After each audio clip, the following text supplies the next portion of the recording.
Welcome to Momentum. I'm glad you're here. I'm excited to talk about today's topic, and it's going to be all on diet structures and how to maintain your diet, your nutrition that fits into your lifestyle. That's easy and fun and enjoyable so that you are able to have success without all the stress that's usually built up when you hear the word diet or maybe things you've tried in the past. We want to eliminate all of those and create the least amount of resistance possible so that you get the most amount of success in the time frame that you want to really focus on your nutrition and also indefinitely. So coming up with a key plan for you to follow is going to be critical to your overall success. It's something that I've finally figured out. I'll share with you what I personally like to do, what fits into my lifestyle, what allows it to become easy. We've gone over all sorts of different food rules and different things that we need to follow, and everybody pretty much knows we need some good amount of protein, we need lots of water, we need lots of fiber, and we start off with those, then we can fill in the blank with those other foods, whether it's starch or other fruits and vegetables, but we're still being able to maintain and hit our goals. Okay, so so again, the point that we want to make and get across to you is how do I make my everyday successful for me to have to reach and easily maintain the body, the look and feel that I want. Okay. Most importantly, without fail, you need to plan. If you're not planning, you will always struggle. Okay. Whether it's planning your food ahead, planning what times of the day you're going to eat, planning around different events that are going on. If you don't plan, you've done it. You've probably done it longer than you've not planned longer than you've actually planned your food, and therefore you have no consistency. You have no long-term stability. Have no idea where to go, what to give and take and do and twist and pivot from, because there's no rhythm or pace to your day. You just kind of randomly eat whenever you think you're hungry, and you go from there. Okay. So the next up, most important thing, quieting my computer. It's like all sorts of things are like flashing. I had to shut some things down. So again, planning, figure out what you need to eat and when you should be eating it. When you don't plan, we've all been there. Even this is the holiday weekend, just past it. You end up eating a lot of foods and things that you had never really thought. If you end up getting too hungry, you end up eating the food. If it's in your house, it ends up being eaten. It's a simple matter of fact. Okay, it might not be something you prefer, but at some point down the road, you'll fall weakness to it and succumb to it. So, for example, a little while ago, I posted about emergency chocolate that I found in my client's purse that was given to her from her boss. And consequently, this was given to her because it was just a gift. It was a sign of appreciation. Her coworker passed hers off onto her, so consequently, she had two. Not just one, but two chocolate bars. Now, we did a quick little research on what was in this on the nutrition label, and a key thing is learning and knowing how to read nutrition labels. If you know how to do that, you really have a way better understanding of what food is and how it's going to work with you. So inside the website, there is a how do I read a nutrition label, so you can go in there and kind of learn a little bit more of it. Now, going back to emergency chocolate, each bar had about 500 calories in it, about 540 it was, had about 50 grams of sugar, 50 grams of carbs. It had, I think, 10 grams of protein and about, I want to say about 16 to 20 grams of fat. So it just ends up being a 500 calorie wallop. If you ate both of them, you'd be looking at over a grand. So this person had them in her purse. Guess what? They probably were going to be emergency chocolate at a time, a moment of weakness when she least expected to eat it. Why? Because they were there. What I asked her what she would have done with them if I didn't take them, and consequently, she said they would ended up at home in a cupboard for another time, it's a emergency chocolate said that it cures loneliness, and so a time that she may be lonely, uh, weak, and not focused. That's when the chocolate would have came and been eaten. Okay, so you will not, if you're not focused, you will eat things that you don't want to eat. If you're not planning things out, eating is going to feel like work. It's going to be a lot harder because you don't have this flow to your day. You don't have these things planned out. You're not timed out properly. So anytime that you need to eat, you need to prepare all the food. You need to have go to the store. You need to go out to eat and get some food, a fast food, whether it's for lunch or whatnot. So that ends up being a very big problem as well. Okay. Um, Now here's the caveat. Planning involves discipline. It is challenging. It's not the easiest thing, but we find that it's a key trait among the most successful people. They are then able to deploy their plan and follow through with it the majority of the time. As humans, we're never going to be 100%, and all are looking for is the majority of time that we need. And when we can get that majority, then we're going to be overall successful.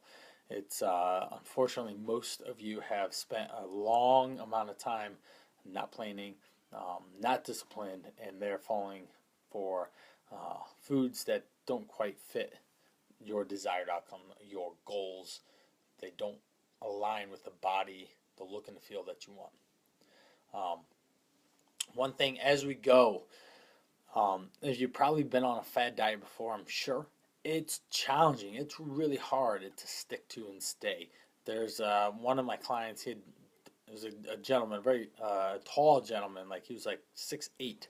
He was on a drop diet thing. It was like an all liquid diet. I'm like, dude, what do you don't have any business eating liquid. You need like 3,000 calories just to exist every day. Why are you like starving yourself so much? And ultimately, like, he'd be on a weight loss roller coaster. He'd lose 40 pounds and gain it right back.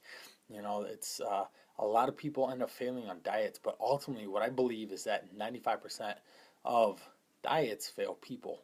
Okay, they're set up for a the strategy that's quick, that's rapid or fast, and that does not suit what you're trying to do. Ultimately, when you think about it, if you're in a sticky situation where you don't want to be at, chances are it probably took a while to get where you're at, and you've finally grown fed up.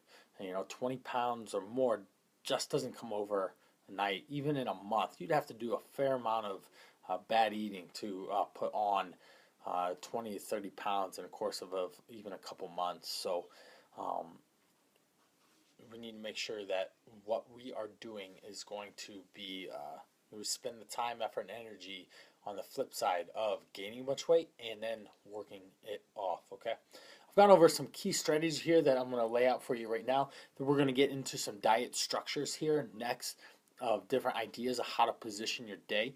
I shared this with a client last week and it was like gold. She was like, oh yes, like totally get, like I understand now, like at this time of day is when I need to be eating, and this time of day I need to be eating, and this time I need to be eating. And this really allows the person to then put it in their head and understand that more often than not, this is the pattern of behavior that they're going to follow when it comes to their nutrition. Okay, so key strategies that I implore you to use. Okay, is a food journal. Okay, whether you're writing it down or putting it into MyFitnessPal, what it is, it's basically research. We're understanding how you click, what food choices you make, even when you eat the foods can really show signs of what's going on inside here and definitely in here in your heart with where emotion lies in here.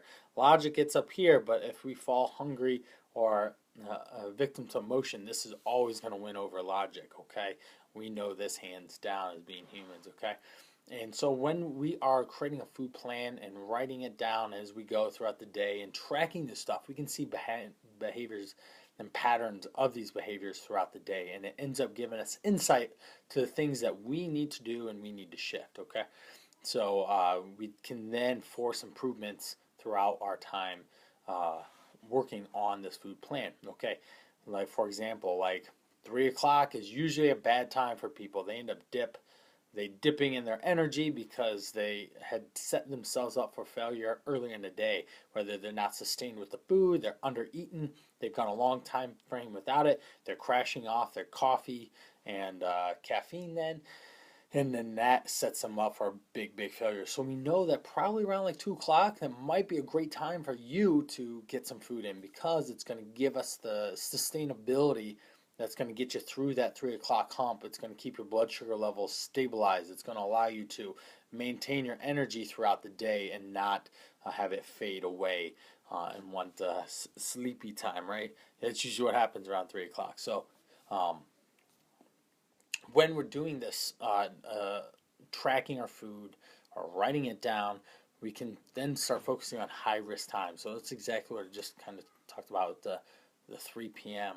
It's a very high risk time that gets you to the vending machine, to the coffee machine, to whatever machine that's going to try and pick your butt up off the ground with your energy levels. Okay. Um, One thing we want to do is set specific goals. And what I mean by specific is things like um, you can't just really tell yourself to not eat junk after 8 p.m. Okay, that's so general and it's not going to work. Okay, it might work initially, but it's not going to work long term. You know it, I know it. All right, so we get a little more specific with food rules and setting ourselves up for better success. So, for example, after 8 o'clock, if I feel hungry, I will eat X instead of Y. So Y being, say, something like potato chips or ice cream or something that you normally eat. I'm going to eat X, some air popcorn, which I can have a fair amount of, minus the butter.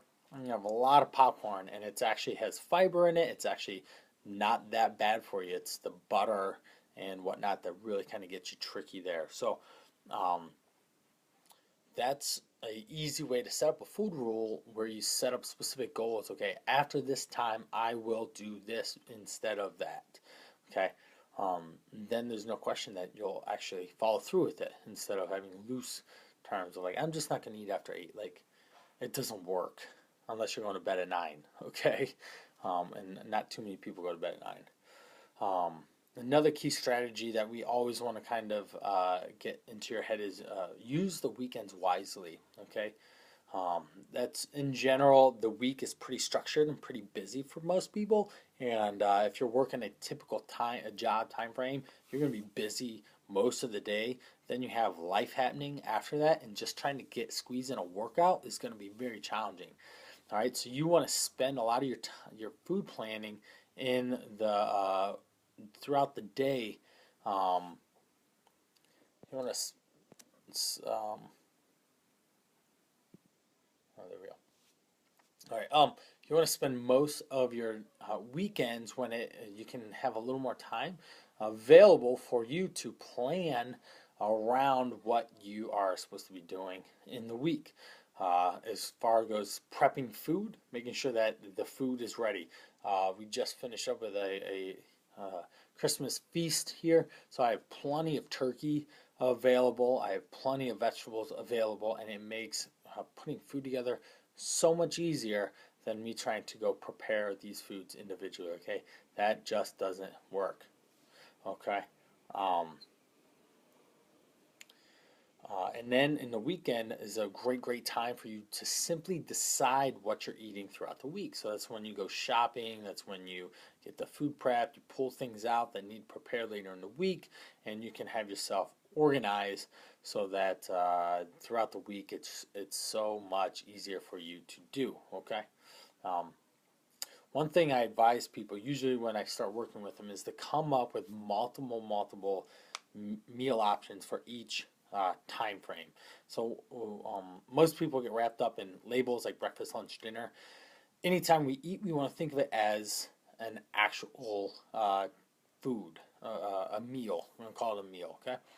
Now, we want to have 5 different meals for each time chunk of the day. Okay, I can eat this much types of food in this time frame, so like the first half of the day. These are the types of options I prefer to eat at this time.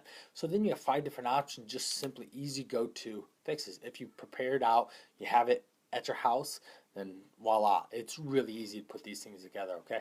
I implore you to make sure that all your meals are quick and easy in that time, that description, that they can be prepared and eaten in under 20 minutes. If it takes longer than that, then it ends up sucking into your day. So, for example, I had all these leftover food, and that became what I eat. But normally, what I normally eat is one of my go-to meals is going to be oatmeal, protein powder, and peanut butter, and sometimes some almond milk, apple as well, maybe some berries. And this meal usually costs about 1,000 calories. It usually gives me about 70 grams of protein, 100 grams of carbs, and about 30 grams of fat to 40 grams of fat. And it makes up a third of my day pretty much. So I can get that much out of my that meal, and it's sustaining. I feel full. I really enjoy it. I have it most days of the week, and so it's just something very, very simple. Another meal that I generally eat throughout my day is I really rely on super shakes. Now, super shake is your typical protein shake. I usually use scoops of protein in it. Then I will then follow it up with um, I'll follow up the protein shake with a little bit of fruit, the protein powder, a little bit of almond milk, and then I'll add like a bag of frozen broccoli. I'll add some carrots. I'll add some peas sometimes. I'll add peppers. I'll add a lot of vegetables into this thing. Why? Because I blend it up. I can drink it, and it's really easy to consume and take places. And so it kind of falls in that quick and easy for me. This is not something you have to do, but it's something that I like to do. I'm actually going to have one next here in another hour or so. I'm going to be drinking on that, and that is very filling for me.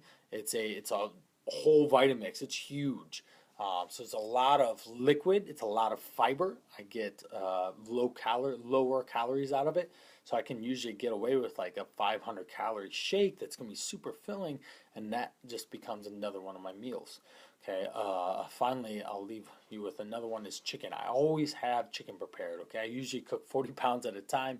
That's just how much we get in one go. So I'll grill it. I'll slightly undergrill it. I've learned this over time. Don't overgrill your chicken, okay? Like, it's just not good. It's hard. It's tough to eat. So what I end up doing is I will cook the slightly undercook the chicken, and then when I go to heat it up, it tastes so much better, okay? Um, so ultimately, if you have, again, reviewing this, I kind of went off on some examples of what I do. We want to have multiple different options for each time of day that you have. I would encourage you a lot to do this now. Inside the website, there is an actual 5 meal PDF that you can download and fill out. I made this specifically for you to do and implement. You use the What Food Should I Eat booklet, and you use the meal planning guide, and that will give you exactly what you need. We need a protein, we need a fibrous carb, and we need a starchy carb, and that's going to fill you up. That's going to make it work. That's going to get us into that. Drink a lot of water, eat enough protein, eat a lot of fiber, and you'll be full and content. Okay. Another thing that we want to do, another key strategy, we have 2 more that I'm going to throw out here, then we're going to go over nutrition diet structures, okay? Shopping wisely, right? Having a well-stocked fridge and pantry are going to be important. How do you do this? Well, I made another PDF called the Kitchen Makeover, okay? It's a book. It's on the website.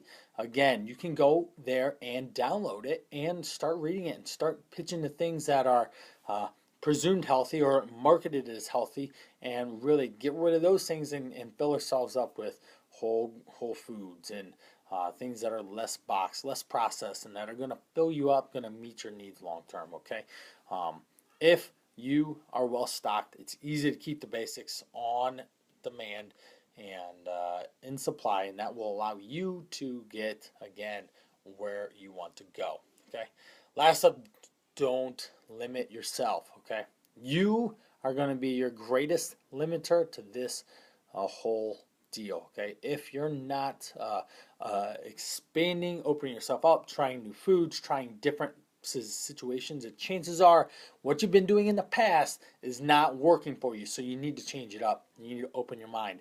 If you need more help in enlightening you and turning on different switches and turning off others, I can help do that for you. Okay, just let me know. But don't limit yourself on the foods that you eat, the times of the day that you eat, the combinations of food that go for you. Okay, it ends up being rather limiting for you to get the best results. Okay, now nutrition, diet structures. How do we set up a eating plan that's going to be personalized to you, that's going to get you the end results?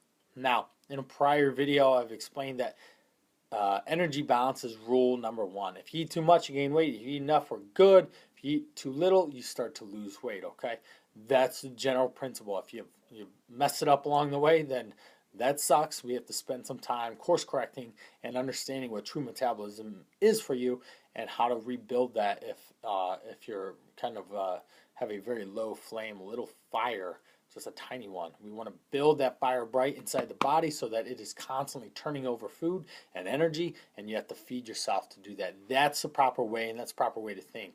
You want to train, you want to eat, you don't want to be a dieter and try and exercise, okay? Big different shift in the mindset. So a couple of different ways to create some structures around. So we have eating 3 times a day, okay? It may just fit in your day where you have to wake up, you eat around lunch, and you eat at dinner, and that's it, okay? If that's what you do, then great. Whether you eat 3 times or 8 times, if you maintain energy balance, we're going to be all good, okay? The only thing that changes is your portion sizes and the frequency that you eat throughout the day. All right, so 3 smaller meals creates more filling, sustaining meals, and you want to make sure, again, enough protein. So in general, if you're aiming for 100 plus grams, which I suggest every female do, male, we're looking at like 175. That's going to be like 30 to 50 grams of protein per meal. That's a nice sized chunk of chicken, or that's over a can of tuna. That is over a scoop of protein powder. Like, these are things that you need to do, and that's multiple eggs. It's like 3 or 4 eggs or more. And most times, people totally undereat their protein and get to the end of the day and they're shy on it. So 3 times a day, we want to try and balance that calorie intake, the carbs, proteins, fats out in each of those meals, so that when you get to the end of the day, you're done eating in a sensible amount of food. You don't want to have to stuff yourself at dinner. I've done it plenty of times. Okay, I get to the end of the day, I've been busy, I haven't been planning out as well, and I'm like, wow, I have a lot of food left, and it's after 9 p.m., and I'll talk about that. So I talked about maintaining at least the protein throughout the day. We want to maintain protein synthesis, and it's one of the key ways to help protect that bicep. I was working on it a day ago. Working on bicep, I was working on triceps today. So, boom, right there, right? I'm always trying to build this bicep up. All right, I digress, right? So that's one of the important things of getting enough protein in. Okay, this works great. The 3 times a day works really great for people with rigid work schedules that really allow minimal breaks, okay, at traditional times. So you have breakfast, lunch, and dinner. You don't really have a chance to escape your desk in the middle of the day or mid-morning to have snacks or shakes. So if your schedule is rigid, you really don't have a lot of time to eat throughout the day, then guess what? That's just eat breakfast, lunch, dinner. Eating 4 to 5 times a day. Now, you can eat more, like 6, but you become a lot more food focused. Your portions. So if you're doing like 1,500 calories times divided by 6, that's like 250 calorie meals. So not that big. They may not be sustaining. You get to eat a lot throughout the day. All right, so like 4 and 5 fit pretty good. So it's like breakfast, lunch, dinner, and a snack in there. Or breakfast, snack, lunch, snack, dinner, okay? Now, again, I just say breakfast, lunch, dinner because it's what you can think of readily, but we're talking about meals, okay? This is eating 4 to 5 times a day is an incredibly popular way of eating You reduce the portion size a little bit so you can eat enough to get to the next meal. Okay, so you're gonna have a couple meals and then some snacks. Now you can do this two different ways. You can have even meals throughout all 4 or 5 of those. So divide whatever your calorie intake is, divide by 4 or divide by 5. That gives you the ideal meal. Or you have like larger breakfast, lunch, and dinners, and your snacks are slightly smaller. So maybe your lunch and dinner. So if you're doing like say 1,500 calories, maybe you're at like 400 calories for your main meals and like 200 calories for your smaller meals. That roughly adds up to um, that's like 1,600. So maybe 150 for your small snacks and 400 for your main meals. Okay, that again kind of like hits you throughout the day. All right.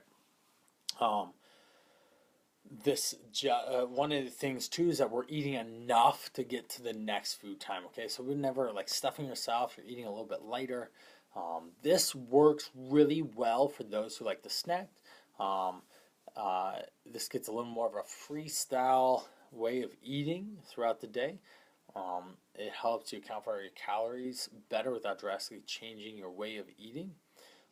These mini meals are helpful if you have blood sugar issues like hypoglycemia, and it helps like boost up that blood sugar um, without allowing it to drop too much. Sometimes like going long times in between your food results in a negative uh, impact there. Okay. Um, then last up is sometimes eating more frequently helps with maintaining energy and getting rid of the dips that you may experience throughout the day. Now, eating around your workout, great time to do it, very valid. One of the key things that we want to do know is that there's an opportunity window, meaning that when you eat around your workout, this is going to be the best time for you, okay, to actually hit some protein and carbs. Carbs are going to be vitally important to building the bicep and giving you that energy that you want, all right? When ideally we're looking for like 20 grams of protein, 30 grams of carbs around a workout, it's going to fuel your body. When you're working out, you want to think about fueling yourself, okay? I want to prepare my body to meet the demands of recovery, plus setting myself up for the time that I'm going to work out next, okay? And that's the way I think about eating around a workout. So, like today, I worked out. I had a large plate of turkey. I had some broccoli on it. I had some potatoes, corn. And so I got plenty of protein, plenty of carbs to help fuel me up and get me recovered for my next workout. Now, there's other ways you can do is have a lot of your carbs around your workout. So the majority, say if you're having like 150 grams of carbs, you can have like half, like 35 and 40 around your workout time. That's going to allow the muscles to swallow up all that energy and store it as fat. Now we always, store it as stored carbohydrates. Okay, again, your muscle's a fuel tank. You burn it up by exercising. You refill it by eating, and the carbohydrates go into the muscle and it's stored there. Okay, and that's how we want it to happen. Okay, so you can consume your carbs all around the workout and leave like a lot of fibrous carbs for the morning and the evening or whenever you work out. So say you work out in the morning, you have a lot of starches and carbs that are going to be filling in the morning, and you have less, like more vegetables and light carbs in the evening, or vice versa. If you work out at night, you end up eating a lot of carbs around like 3-ish and 6-ish in the evening, and your morning is light on the carbs, so then you can again fuel the body. This works really, really well for people wanting to stay lean. They want to lose weight easy, and they want to have a lot more starchy carbs, and they can eat those around their workout quite a bit. There was an eating framework that they called Vegan Before 6, and it was actually a book by Mark Bittman. And what it was, he ended up losing 35 pounds, and it was just a simple structure that he followed. He would eat fruit, vegetables, whole grains, and legumes. all throughout the day. And then in the evening, he would basically go whatever he wanted. Okay. This allowed for creating energy balance. He had low calories throughout the morning, and when he got to the evening, he was able to eat what he want. Like in the, I would say it's the easiest time to eat is when you're not busy. That's the easiest time that you want to consume. So if you leave more food for that time frame of the day, then it really helps open you up. Okay. Um, so you have low calories in the morning, and then after you have a little bit more to kind of fill in the rest, fill in the blank, I call it. That's what I like to do. It allows me to eat larger meals in the afternoon, in the evening. I can eat before I go to bed regularly, um, and that's kind of it. Now this is great for people who don't mind having more food, limited food options throughout the day, and but it's also super important to have self-control so you don't overindulge at night. Okay, so if you can, you know, have kind of short yourself in the morning to allow yourself to have more food in the evening, it's a big win for you. Um, Fasting, okay, this is like true fasting, not intermittent fasting, but true fasting. This is where you abstain from eating um, like 2 days a week. Okay, so you basically don't eat for 24 hours. Like say it's like Tuesday and Friday, you have 24-hour time frame where you don't go without food. Excuse me, where you go without food. Okay, so say that you had dinner at 6 p.m. Well, you wait till the next day at dinner at 6 p.m. to eat again. Okay, great way to create huge caloric deficits with ease. You just stay busy throughout your day, drink plenty of water, and then you can get back to it eating the next day, having a sensible meal after that 24-hour fast, not binge or not go off the deep end, just have like our meal design: protein, fibrous carbs, and starchy carbs. Okay, um, this can be appealing for those who are just super busy and don't want to spend time eating. Sometimes I fall in this category because I just days busy. Like I just want to get my work done and I don't want to have to worry about eating, and so that's what happens. I just will every once in a while have 24 hours where I just don't eat. And it helps. Some benefits are like you get to refresh your metabolism, your hormones. It kind of resets your insides a little bit, allows the body to kind of process the food that's already in there and eliminate it. This is really set for people who have control, that they're able to work really, really well with having um, they have really good control over themselves. They can be busy, they can be active, they can drink water, and they can maintain their control after. Super easy way to create caloric deficits. Okay, another nutrition strategy is no eating after 8 p.m. Okay, um, so there is nothing wrong with eating after a certain time of day. Okay, I regularly eat before I go to bed, like 1,000 calories. Okay, so it's not that, it's energy balance, but sometimes this creates easy boundaries for you to for you to kind of stick with.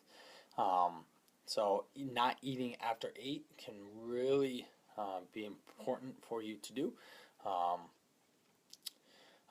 it just basically creates boundaries around, like, this is just when I don't eat. Okay, so it's a very on-off type of a switch. This is great for people who um, really just want to not eat after 8 p.m. They're ready to go to bed early. They need to do you know they want to eliminate that stuff. They want to create some space for when they eat again in the morning, so they don't want to have a full stomach when they go into the morning.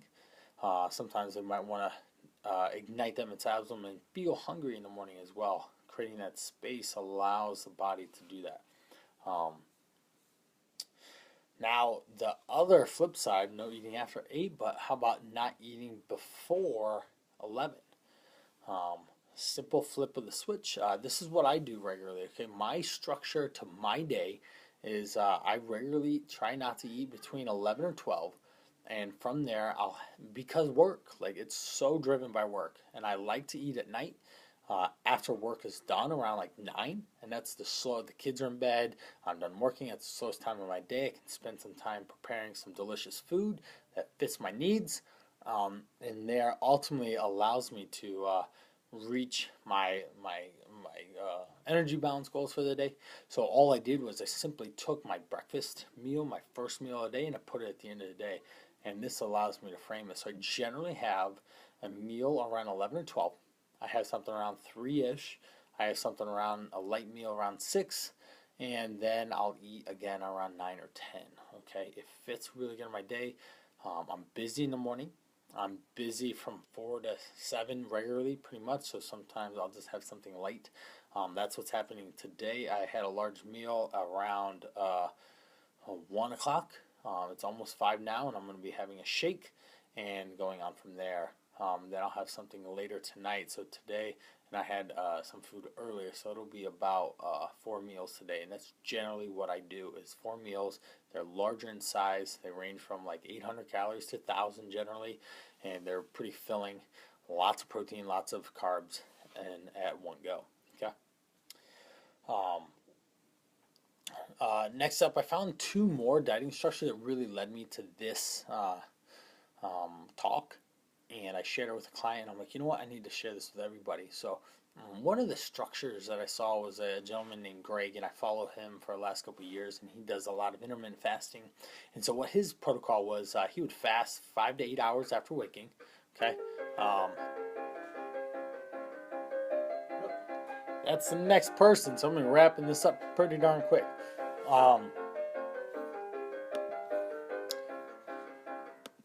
Give me un momento. Try to talk fast.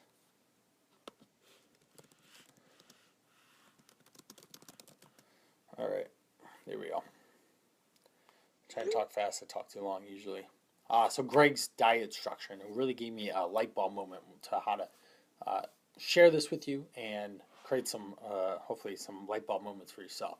So he usually fasts 5 to 8 hours after he wakes. Okay, he usually have 1 to 2 pieces of fruit. Fruit can be filling, especially like an apple. You get a decent. It's not a lot of calories, but it can be filling with a lot of fiber. He'll do a big meal that typically costs about 1,200 calories. Usually contains a lot of protein, like upwards of 90 grams of protein. And then he has a small snack at the end of the day, or another small meal. And now this will result in roughly about 22 to 2,500 calories for him. Maintains his caloric deficit and keeps him lean. I usually have to eat about 3,000, 3,500 calories. I'm taller than he is. I believe I'm slightly more active than he is as well, just in everyday movement. Another guy's dieting structure I found, he was a huge fan of fasting about 3 to 4 hours after he got up. He'd have a small meal. This would usually consist of protein vegetables, so we're talking about like 3 to 500 calories. He'd have another small meal. This one would usually be a little higher in fat. So his first one had low fat, his second one had higher fat, and they kind of balance out. Then he'd finish up with a third meal, so only eat 3 times a day, and it'd be a big meal, and mostly protein with a little bit of vegetables, but probably usually be a big chunk. And I think based on his body type, it'd be around like 2,000 calories. He's not a big dude. He's a little bit smaller. So I hope you enjoy this. I hope you take some time to discover what is the best ideal way to set up your day. Your ideal plan that's going to work best for you. I found mine. It really jives with me. It really sets a solid tone for how I want to eat throughout the day. So I hope you've learned some good info here. I hope you sit down and apply this. You go through some of the work sheets I've written up for you. The kitchen makeover, redesigning your kitchen. What food should I eat? And designing your meal, and using the meal design worksheet to build those 5 go-to meals that are going to really be the heart and the soul of your nutrition game plan. So I hope you learn a lot. Feel free to ask me some questions. Catch you later.